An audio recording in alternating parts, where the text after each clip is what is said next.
mitologi itu mulai semakin menjadi tahayulisme itu semenjak Majapahit lengser.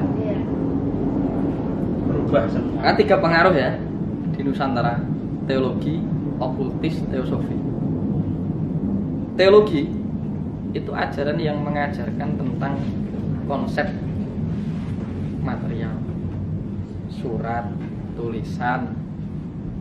Dimulai di Jawa dengan mengembangkan hukum primbon, hitungan arah seperti manis, pon, wage, kliwon itu termasuk di ilmu teologinya Jawa. Makanya kitab orang Jawa yang teologi itu primbon itu.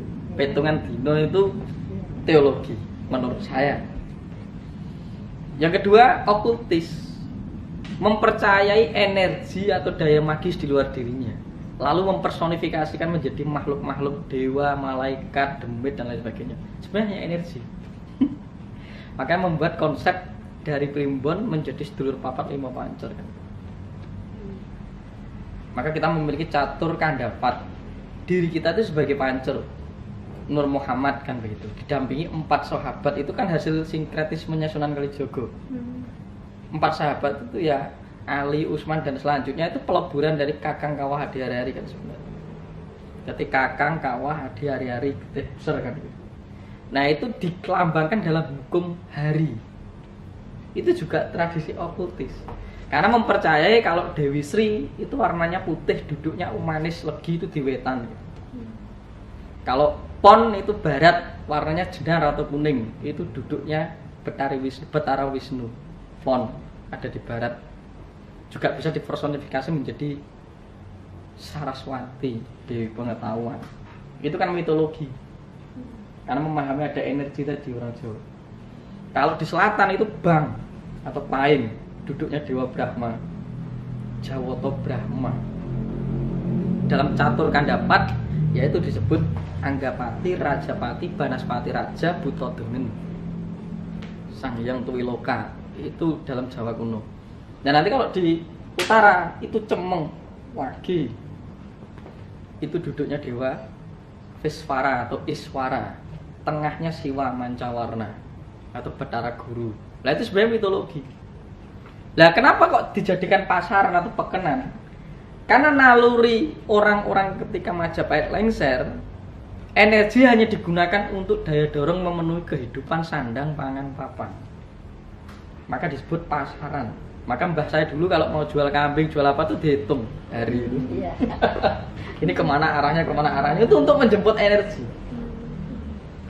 Lah permainan kodifikasi energi ini dijadikan mitologi karena leluhur itu tahu manusia itu memiliki sifat angin-anginan kalau mengikuti emosi dan pikirannya.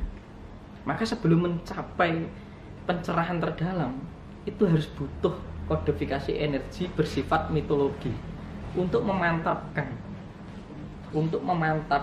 saat dia melangkah. Maka sebenarnya tidak ada menyembah patung orang Janda, ada.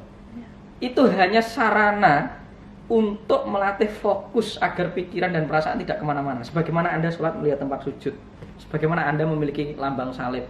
Itu hanya sementara untuk menenangkan hati. Kalau hati sudah tenang, ini lebur semua, tidak ada. Karena jimatnya ya ilmu dan kesadaran yang Anda amalkan itu, bukan bendanya. Nah, objek di luar dirinya itu hanya membantu mengunci perasaan dan pikiran yang masih kesana kemari. Difokuskan satu titik. Nah, orang Jawa membentuk itu dalam stupa, dalam candi, patung, Dwarawala, Dwarawati, Kala Kirti Murka. Itu wajah buta kala itu melambangkan godane sedulur papat yang ada di dalam diri kita itu, yang mutmainah, supiah, amarah, atau Sarpa, Kenoko, Kubo, Karno, Wibisono itu mencekam. Wajahnya sengeri itu. Karena yang lebih mematikan dan lebih jahat, berbahaya itu ya nafsu manusia itu sendiri yang paling ngeri. Demit itu tidak ngeri-ngeri amat. Udah ada tahu demit malah di podcast kok. Itu ya manusia yang ada. Yang paling jahat dan kejam itu ya uang. Tapi beti juga. Nah, leluhur menggunakan mitologi yang dikembangkan yang paling jelas untuk memahami tentang kala. Maka ada namanya Batara Kala. Batara Kala itu adalah waktu. Karena yang paling mengerikan itu adalah gulungan waktu. Tidak ada manusia yang bisa melawan waktu kecuali dia suwung. Maka Bathara Kala itu hanya kalah ketika sudah masuk kepada Sang Hyang Agurun-gurun atau Sang Hyang Paramasunya. Maka Bathara Kala dan Buta Kala. Bathara Kala adalah waktu, Buta Kala adalah sebab akibat. Khodo dan Khodar.